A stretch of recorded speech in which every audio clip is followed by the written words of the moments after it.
Just a quick warning, this video contains spoilers for the entirety of the 8th film in the Hellraiser franchise in the event that you've been sitting around for the last 17 years eagerly waiting for the opportunity to watch Hellraiser 8.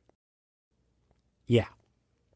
Hellraiser Hellworld is the 8th film and the 4th direct-to-video sequel in the Hellraiser series after the franchise had declined in popularity by the release of the 4th and final theatrical release, 1996's Hellraiser Bloodline, which takes place on a spaceship in the future and also in 18th century France with a young Adam Scott in his first ever role as a creepy sex pervert. At this point completely disavowed by original creator Clive Barker, Hellraiser 8 marks the final appearance of Doug Bradley in the iconic role of Pinhead, which, if nothing else, is just a real testament to how bad Hellraiser 9 was. The last film in the Rick Boda trilogy of Hellraiser movies that are in no way connected to each other outside of being directed by Rick Boda and loosely fitting the criteria of qualifying as a Hellraiser movie. Unlike the previous 3 installments, which were adapted from existing screenplays completely unrelated to the Hellraiser franchise, Hellraiser Hellworld was not even planned to be a movie, period. As part of an agreement with the Romanian government that required them to shoot an additional movie to Hellraiser 7, or Hellraiser Deader, the studio was essentially forced to adapt a short story by Joel Soyson called Dark Can't Breathe into what would become Hellraiser Hellworld, with both movies being shot back-to-back in 2002. Released just 3 months apart in 2005, Hellraiser 7 and 8 would not even be unique in dying 80s franchise sequels shot back-to-back in Romania, as Return of the Living Dead would put out its final 2 made-for-TV installments the same year in the form of Return of the Living Dead Necropolis and Return of the Living Dead Rave to the Grave. The latter even sharing a commonality in plot with Hellworld, which is essentially also a rave to the grave. Thankfully, shooting in Romania amongst so many other cheap horror movies afforded the production some choice incidental casting opportunities, as Lance Henriksen, who was originally slated for the role of Frank in the first Hellraiser, and Kari Payton happened to be concluding their own cheap Romanian horror projects in the form of Mimic 3 Sentinel and Dracula 2 Ascension around the same time. But of course, the real star of the show, making his horror debut as supporting character Mike, is a young Henry Cavill. Future Superman of the DCEU, here a mere Superboy with, let's say, a much more provocative attitude.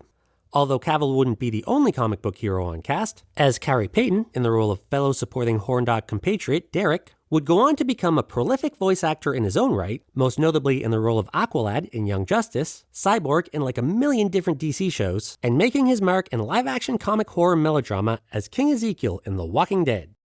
Evil goes online is the tagline to Hellraiser Hellworld, as our movie takes place in a world where Pinhead, the Cenobites, and the entirety of the Hellraiser lore is a fictional franchise anchored by an addictive MMORPG. That actually sounds pretty cool in concept, but is only ever shown as a low-budget point-and-click adventure game. After one of their best friends gets so absorbed in playing Hellworld that they decide to commit suicide via gasoline, the gang eventually decides to just keep playing anyway, and get invited to a super-secret Hellraiser party by a creepy Hellraiser aficionado, where each gets killed off in a pretty uncharacteristic slasher fashion for a Hellraiser movie, until you find out that the whole thing was a drug-fueled hallucination orchestrated by Henriksen's character through some elaborate early 2000s Motorola cell phone conference call technology, and essentially nothing in the movie actually happened. 2 of our leads survive thanks to a ghost nun who somehow calls the cops to save them? Also, how is the cop from the dream the same cop that shows up in real life at the end? Does she know this cop? Anyway, in a completely unexpected double twist, we find out at the end that even though the Cenobites don't actually appear in the reality of the entire movie, they are in fact real and swing by in the last few minutes to kill our antagonist and, I guess, save the day?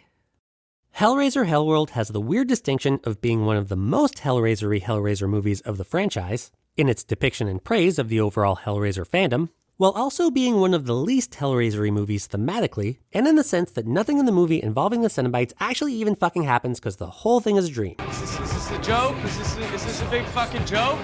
And unless you're a really big fan of watching Catherine Winnick flail around in the woods, I probably wouldn't really recommend this movie overall. Now that's what I call a buzzkill.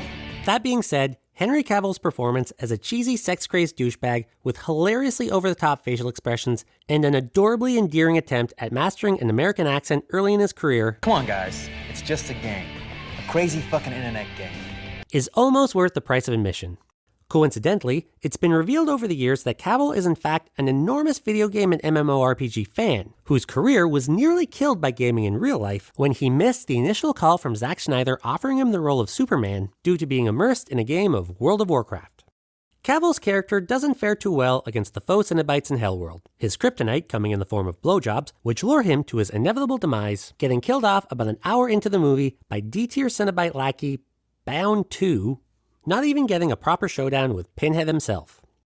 Although the concept of Superman vs. Pinhead is actually a pretty interesting one, given Superman's weakness to spooky magic stuff, it's unlikely these franchises will ever cross paths anytime in the near future.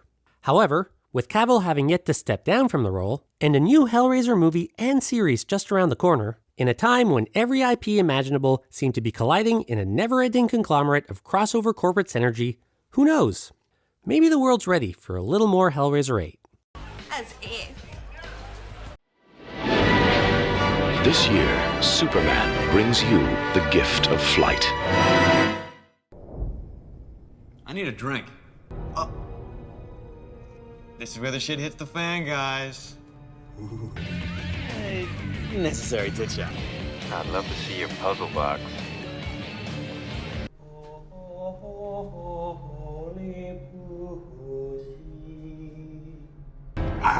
Little kiss. Good night. Sweet cheeks.